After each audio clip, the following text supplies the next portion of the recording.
I have looked so forward to have on HBU Think About It podcast, Dr. Michael Roqué Collins.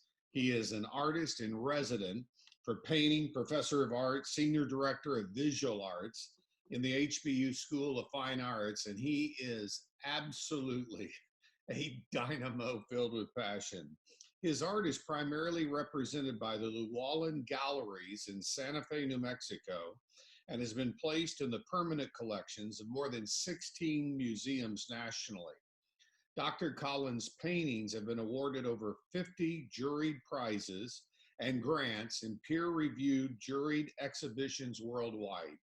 The publication, From Ruins to Resurrection, The Sacred Landscapes of Michael Roqué Collins, showcases some of his most treasured works. There's so much we can say about you. Welcome, man. Thank you, Jerry. It's a pleasure and honor to be visiting with you about such a humble and exciting topic, though.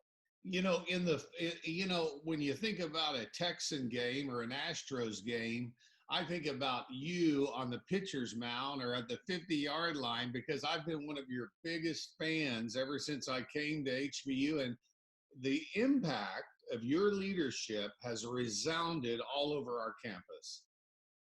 Thank you, sir. I mean that.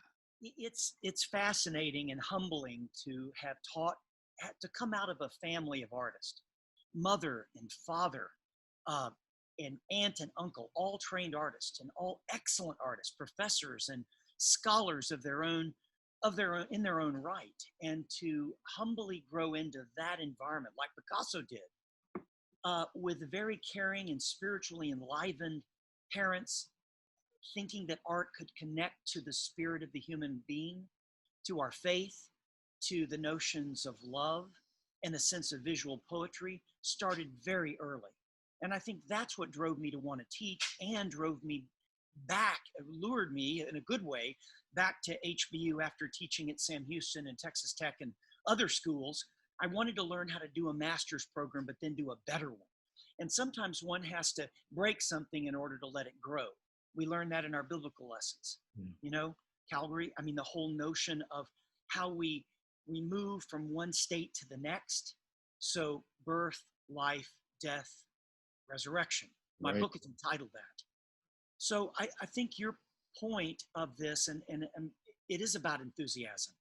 And again, I'm just honored, Jerry, to visit with you. And I know Dr. Sloan and others have always enjoyed your friendship and fellowship. And I'm glad we're getting to visit a little bit on this podcast, not just on the phone.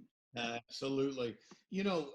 HBU School of Fine Arts is like this diamond that is known all over the country, but sometimes you don't even know what you have.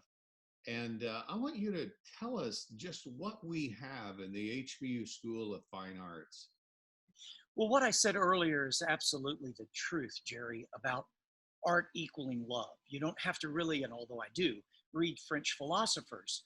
When you look at Sartre and Kierkegaard, the German, and other great writers, I think there's a sense of repetition that we need to tap into here. And it's not the repetition of cloning in one's own likeness anything. I think that's hubris, and I think it really is misleading, and unfortunately, it's how many grad programs operate. I left HBU so I could come back and learn a few things that would make our MFA program that I always wanted to start. James Busby and I talked about it in the early 90s, and finally it came to fruition in the 2010 and 11 year to have a BFA and an MFA. But what I learned is that you've got, out of all these years, 45, I think, of teaching and art making, what I learned is you have to look for people that have hopeful attitudes. It's like Swindoll said, the preacher, Charles, up in Dallas. I've never met him, but I've heard his sermons. And he talked about attitude being 90% and 10% of the bad circumstances are good that we can't do anything about. It's what happens to us.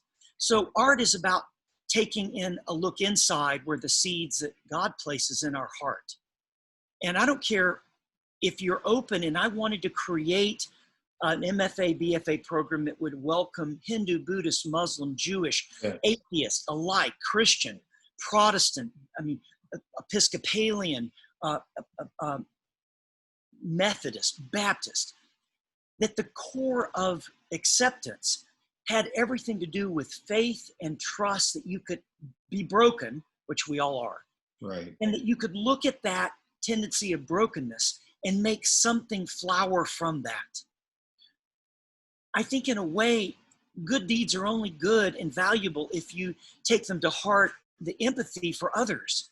It's not what I can do or what anybody else, what faculty can make in their own likeness. That's ridiculous. Right. What is important is to develop that seed, and everybody's seeds are unique and they're placed there by God. Yeah. So to say then art died at the Renaissance is a terribly mistaken assumption that some intellectuals utilize, as saying the contemporary art, they don't give it credence. But I looked at it in a different way, like Dr. Sloan looked at art. And that begins how I started HBU's MFA program. And that is, if we look at the Bible and we look at lamentation, filled with woe and dread, right, brother? Right. The idea of Psalms, it's darker Hebrew poetry. So if we take that essential intellectual Hebrew poetry of darkness, and that was Christ's cradle of thinking, if we use that and run with that, that makes our own life worthwhile even when it's broken. That makes every seed of potential creativity worth watering and cultivating so that it too will bloom in season, proper season.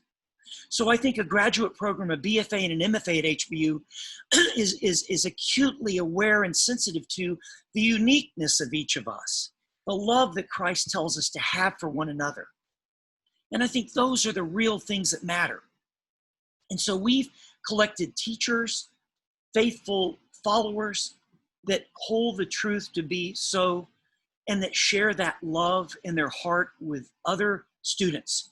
And so therefore we pick people that aren't necessarily like us, because it's like the old Woody Allen quote of Groucho Marx from Plato, I don't want to be a member of a club that would have me as a member. But I think what HBU has done is it's allowed us to flower in proper season. It's allowed the love of water to be applied, of what if, to be asked of our students, so that everybody is different. And that's why you have people like Clinton Millsap and Ryan Batiste and Esther Delaki Beidou. You have faculty and grad student alike that have won the top premier juried exhibition, the Assistants League, that you can think of. Now, there's probably arguably 5 others, and I've been blessed to have won all of them. But the point is, peer review is only one thing.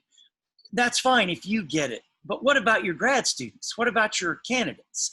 And when they start winning it year by year by year, that says to me that the broader secular community is understanding that HBU possesses, and I'll quote our art critic at the Chronicle, a certain palpable spiritual hum.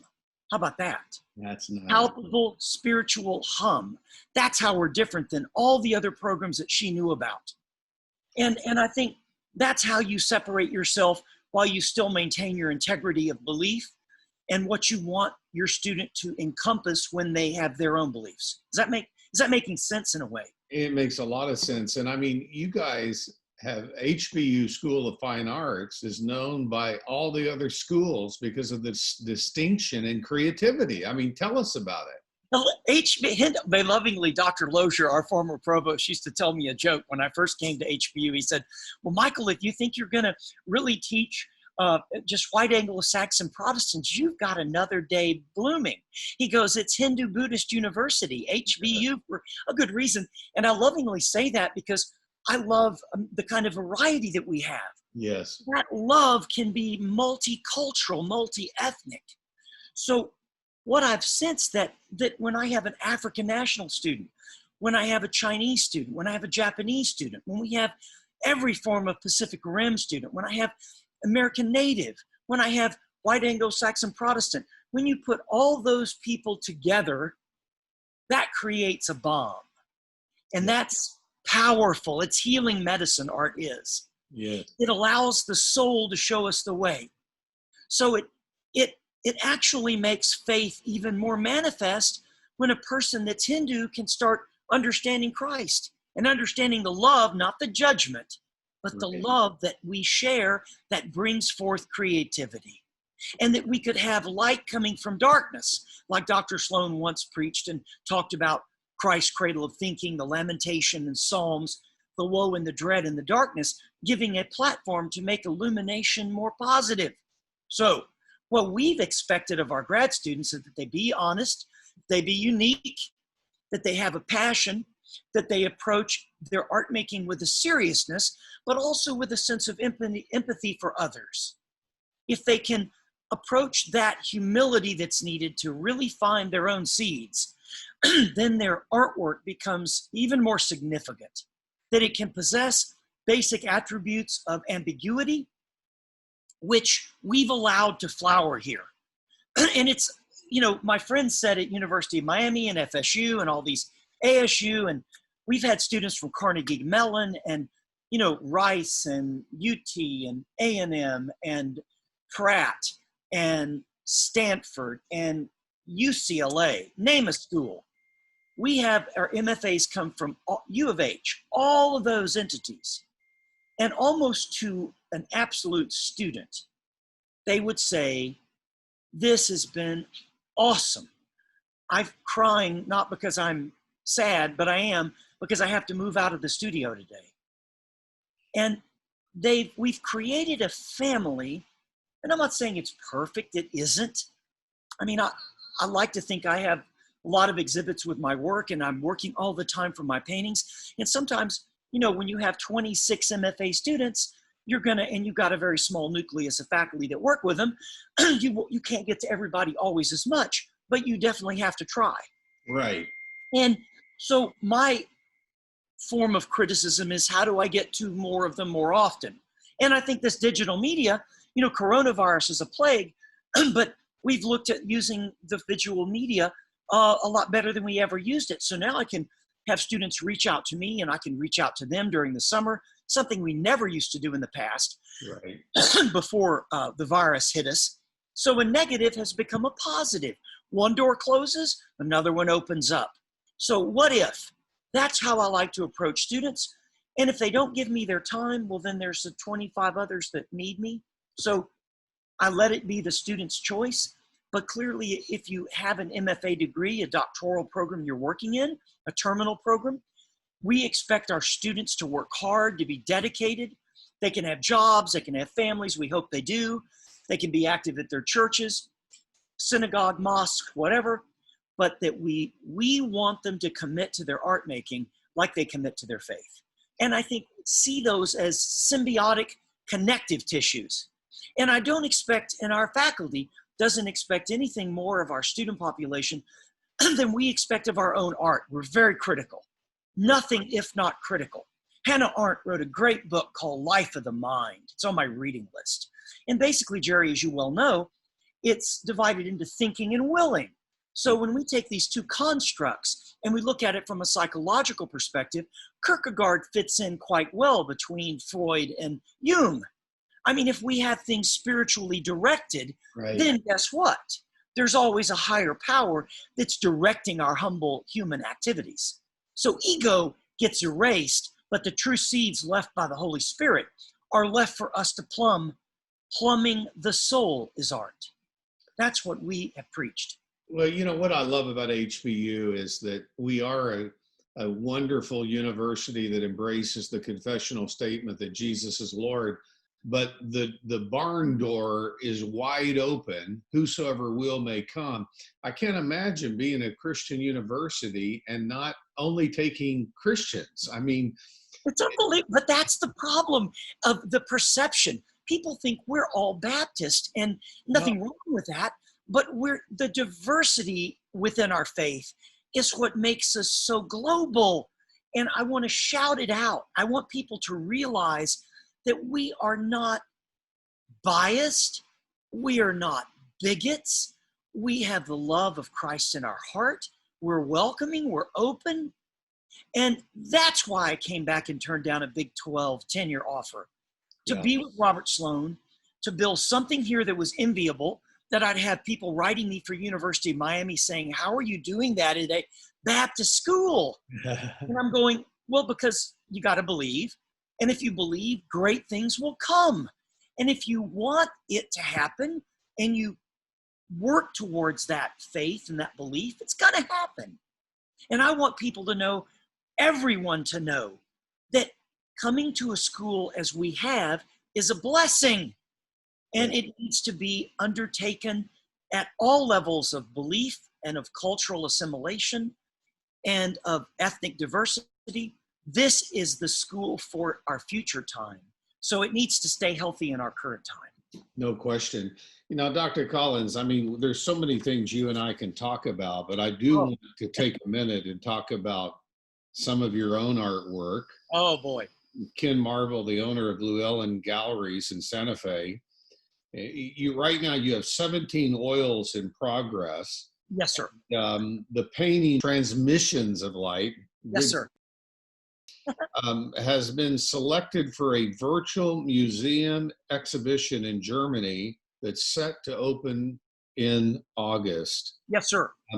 Ken Marvel, Bradley Summerall, senior curator of the Ogden Museum of Southern Art, and other curators are ecstatic about your latest series. Now, tell us what you've done in that regard and then others. Yes, sir. Well, Jerry, when I started my art years ago, that I was trained by parents to be classically conscious. How do we form volumes? How do you understand the cone, the sphere, the cube, and the human figure? Then years of realism melted into expressive realism, which in turn, this we're talking about a 35, 40-year period here of art making, developed into a kind of a quirky narrative, cartoon sublime modality. And that is kind of continued on and off until even 2 years ago. But all of those shifts, and I call them like tides coming into a shore. Each tide, no matter if it's high or low, it brings bounty to the shore. So every time I've been moved spiritually to attempt other voices that represent my dreams and my ideas, it brings bounty. And it's up to the artist, if we're talking about poetry, to decide what works really bring forth the soul, plumbs the soul in the most powerful and personal and maybe universal way. Oddly, in a personal activity, we want the most people to understand and to have a sense of empathy in what we create, right? So when one preaches, you want to communicate the humanity of our shared condition. And heavens knows we're in a splenetic era right now. So I think plumbing the soul is an accurate assessment if the soul connects to our shared human condition. So Transmissions of Light brings in all of these paintings through two possible portals, a connection about certain basic assumptions that I would say to you here, very, and not in art speak or theoretical speak, but let's break it down to where my grandchildren would understand it. And they're super bright. I mean, they frighten me. They're so intelligent. But basically, my art over the years into today has exercised two basic tenets. One, modernism that we're all exposed to, de Kooning, all of the Abex people, Motherwell, Rothko, all teachers of my former teachers. They all held that in modernism, the mark, the dash, the hue, that would be, i.e. the color, certain aspects of a motion would have meaning to the viewer when they look at that work, that type of, you could call it abstract work of art. So I understand that, and I've used that in my work. But I have a second notion of interest that I want to share with you. And that's another thing, is about a second motive that I have would be about using dream imagery, the land, if you were, in figures, and elements of abstraction, to talk about the human condition. So when we think about that, I'm interested in that aspects of spiritual longing and our shared human condition. But I'm interested in colliding those two realms together. So I guess I have always been called by those artists and writers like Edward Lucy Smith and some of the great art writers that are in England that have written about my work, humble artist living in Houston that shows in Miami, Paris, and Berlin, and Santa Fe, they saw my work in Santa Fe, and I think their comment is that my work is post-symbolistic in that it falls as a grandson would a grandfather of someone like Albert Pinkham Ryder, who was a preacher, by the way. Yeah. And he was the first symbolist of American painting. And he was alive. His work wasn't dead. He lived after Da Vinci, so I beg to differ and hold a pointed intellectual barb at that type of, I would almost say a righteous indignation I hold for that type of misspeaking, because it really doesn't tell the whole story. Art had its turbulent times through pop and through its kind of hedonist era, but I think Albert Pinkham Ryder in the US started what people like Goya started, and what after Goya you'd have people, and before Goya, like around that time, like Turner, and you'd have those luminists like Odilon Redon, the French surrealist, and then you go up north to Blake, the great Christian artist of England, and John Mad Martin, who were actually the kind of visual parents of Albert Pinkham Ryder, who in turn is who feeds my early thinking about using a palette knife. So this new work could be described as a type of plumbing the soul that deals with both art about art and art about life and the human condition colliding. It deals with my dream imagery. It deals with aspects of spiritual longing. And it really revolves around three sets of opposition. You know, Jerry, when we are talking about poetry, it was a long day, it was a short day. It was a cold day, it was a hot day. When we think about poetry, Hebrew poetry, and we think about the Psalms, 23rd Psalm, yea, though I walk through the valley of shadow of death, I fear no evil. Shadow of death is pretty frightening, is it not? Mm-hmm. It's kind of like Corona that we live now. It's kind of like the unknowingness that we have to deal with unless there was a light at the end of that tunnel. So art is the humble way that we are broken and become whole. Jerry, my art Transmissions of Light series really completely deals with really two avenues. One would be the notion of a sacred landscape. And I'm really assuming both portals, both avenues, respect the idea of a sacred land. In this series, however, some of the landscapes are more epic and more, I would say, with all humility intended, heroic, intentionally. Lifeline is one that you mentioned, which we may have had on the screen. Right. Which is a very personal painting that I've done once before in a different construct, a different composition. But the dream was about my son, my connection to him, wanting to save him in his youth. He was in a water in Adriana's pleasure pond in Tivoli that I visited in the dream, and I had a lifeline going down to him in the water. And so it was about a connection between father, son, or daughter. It was about providing that lifeline for a person to escape, to grow, to witness to their plight. Some of the paintings in Transmissions of Light use a kind of open landscape that's broad.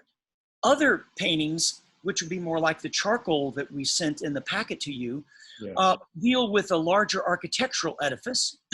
And I believe that charcoal sketch was the first of several sketches that deal with the idea of the temple of virtues, but it deals essentially with the idea that architecture is a classical facade that's being overtaken by nature. That in essence, that nature is a punitive element, God's finger, if you will, of retribution, which is overcoming the hubris of humankind. And this is not necessarily a new concept. We could look at it in early romantic German painting, Caspar David Friedrich or Kirsting, or some of the great German painters that I also love, because they were dealing with heroic topics about the human alone in nature within God's light. They were fighting the unknown, the terrifying, the emptiness, the existential emptiness that Kierkegaard even refers to, but with a hopeful verdancy. So I think in a way, this Transmissions of Light may ultimately be a connection to my father's work, a connection to what I feel is important about light in the human condition, what I feel about hope, and about back again to those aspects of how I combine modernism, art about art, which is traditions of in the kind of more expressionistic Greenbergian era of abstraction with the art about the human condition, which is what I feel about being poetic about painting now in our time.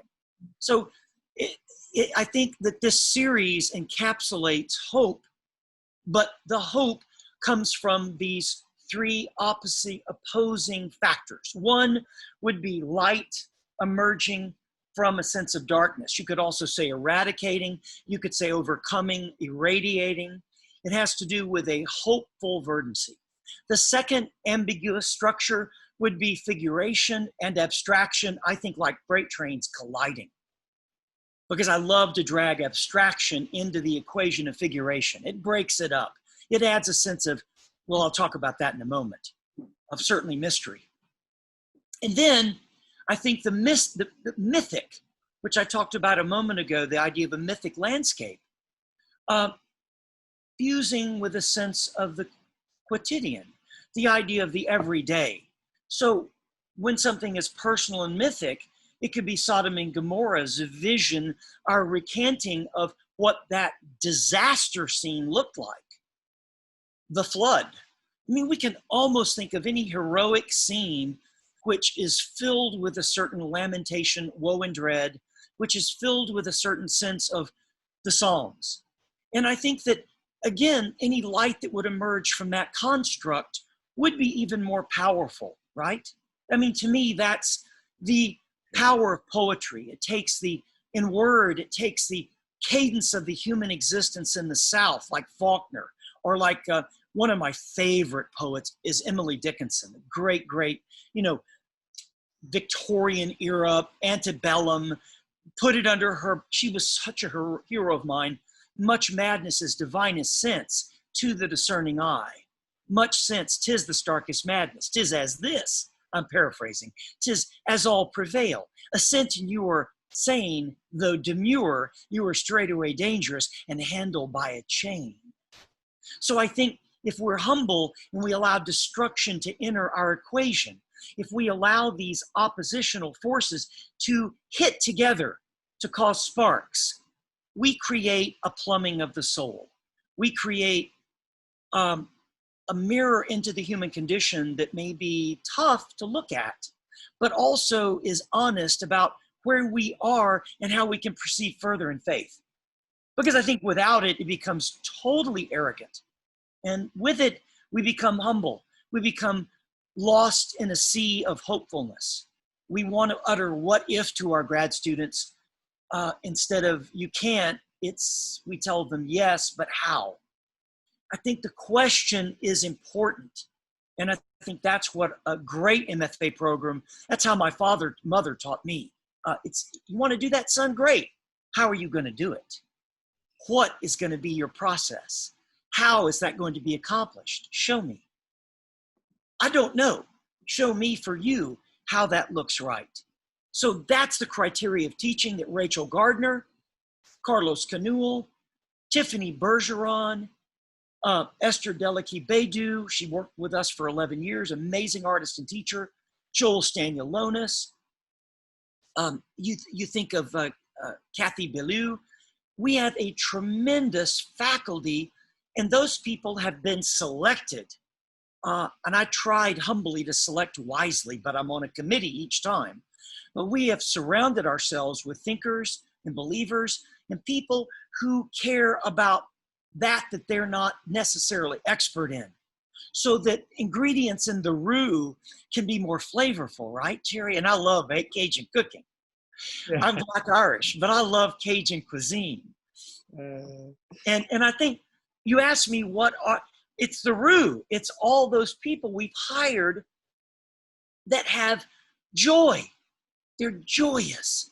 They want to do things that are momentous, and they realize that they're going to be more powerful as artists by connecting themselves with the grad students that they say what if to. Not you're going to do what Michael does or I do. That's been done. In this new series, I'm looking for at least 2 portals to discover new rooms. We are talking to Dr. Michael Collins, the artist in residence for painting, professor of art, senior director of visual arts in the HBU School of Fine Arts, internationally known, so accomplished as an artist, and such a tremendous reputation in not only America, but in other countries, and a gift to HBU. I mean, you are truly a gift. And you've just listed the prestigious faculty at the HBU School of Fine Arts. I mean, it truly is. You have a cadre of people there. I want you to reach out to prospective students right now that are thinking about what art school should I go to, and HBU School of Fine Arts, why should I park myself there? Well, Jerry, your company included in this prestigious and esteemed grouping of colleagues, but Dr. Robert Sloan is one of the most brilliant thinkers I've ever had the blessing and privilege to fly fish with. I've untangled knots with the man. I have let the big one get away, not all of them, just one. And I think that when you have a person that the life of the mind, thinking and willing, is so curious, it makes you want to be curious, and it makes all the people that you have the chance to propose to him to be hired so curious. It makes what the little engine that could very probable. Right. So what I would want to say to people that are applying to HBU, look at our esteemed colleagues that just retired who still are going to adjunct with us. Jim Edwards, curator at the Menil Museum, helped with David Brower, who's also taught with us as a distinguished scholar. They did the Menil's Pop Show. They have written just numerous 40, 50 texts about Western art of the US and British pop art and American art. Jim Edwards is still available. He's going to be adjuncting with us as the time goes by. And you've got Hans Molzberger, who's still collaborates with me. He's going to be available in Germany for our students to go to his compound, which is Kiefer-like in its scope, and also study in Europe and have an ending, culminating summer abroad to have a museum exhibition in Germany, in the Altsmark region. So I think the ideas are numerous. They begin at the top, which is Dr. Robert Sloan, and Jerry, you're with him, a tremendous empathetic group of thinkers, a tremendous student population, faculty that will give you their heart for days, that care about your art as much as their own, and the what if factor. If you're good now, what could you be if you learned to listen to what your heart is telling you that you might have denied in the past? Yes. Develop that with all due earnestness and haste and speedy consistency. And I think art has to do with patience. It's got to be what Rilke said: love, gestation, and perseverance. Those three things are at the core of poetry, of literary poetry, of poetic visual art. It's got to be those things which plumb the soul. And if a student wants to, if they've ever been told in an art program, oh, well, you're no good, or oh, your ideas are stupid, or I don't have time to teach you, that's dead wrong. And that is an absolute opposition, and not a good opposition, but maybe it's good, because we're going to be just the opposite of that attitude. Now, it's hard to get in because everybody and their cousins trying to come to our program from places like Carnegie Mellon, UCLA, Stanford. I mean, we can only take a certain number of years until we grow much larger. But I will say, apply multiple times. If you don't get in the first time, apply the next year. Right. And do listen to the faculty, because they'll tell you, unlike most grad schools, what you could do to get better or improve your work to a point to where you can take our idea brainstorming and take your art a step further. Does that make sense? So we're open, but we're realistic, Jerry, about what we need to have to help the student the most. So we're going to be looking for, and our MFA has to have a personal interview. We sit down and listen to the student. We question them. We want to know about what makes their art tick. Will they listen to outside ideas? And if we get a person who's joyous and open-minded and not completely closed in, we think they're going to learn from their students as well as their colleagues, their faculties. I want to have with grad students a joyous learning adventure. I continue to teach now, and I gladly came to HBU because of Dr. Sloan's leadership, and I turned down Big Ten offers of tenure. And you know, I know Baylor's a good school, but I can be an artist in residence for Dr. Robert Sloan. And frankly, my buddy Umlauf up at Baylor, he's a great artist in residence too, but I show in great galleries. I don't need to be living in New York. I can live right on St. Street and do the best I can do. And that may be almost good enough. Somehow I think I always need to work harder. But Houston is such a rich resource of international stimuli. Our students come from all over the world. You interviewed Masato Yasui, and she's a great Japanese example. Greatest student watercolorist that, one of our former chairs before James Busby was a man that Arthur Turner. And my dad hired him at Glassell before my father retired there as dean. And Arthur sent us his students. And Glassell, their dean and directors send us their top water media and top oil painters. So I think that our reputation slowly, it takes a while to get known, is starting to grow where artists are telling their students, go there, you'll be free to experiment with what you want, but you're gonna get what if asked to you. And you must be prepared to answer it. And I think that produces great work, just tremendous art. This has just been unbelievable. Dr. Michael Roqué Collins with us today, the artist in residence for painting, professor of art, senior director of visual arts in the HBU School of Fine Arts, 50 juried prizes and grants, Dr. Collins. It's just amazing what you have accomplished. And then I read that you have 16 different projects in mind or process. They're ongoing. The two behind me are two that I've given you enlargements that you may have wanted to. I'll be happy if your time permits. I can tell you a little bit about some of them, but everything that I've said about that light coming out of darkness, a figuration colliding with abstraction, the idea of the mythic and the quotidian working in dynamic opposition.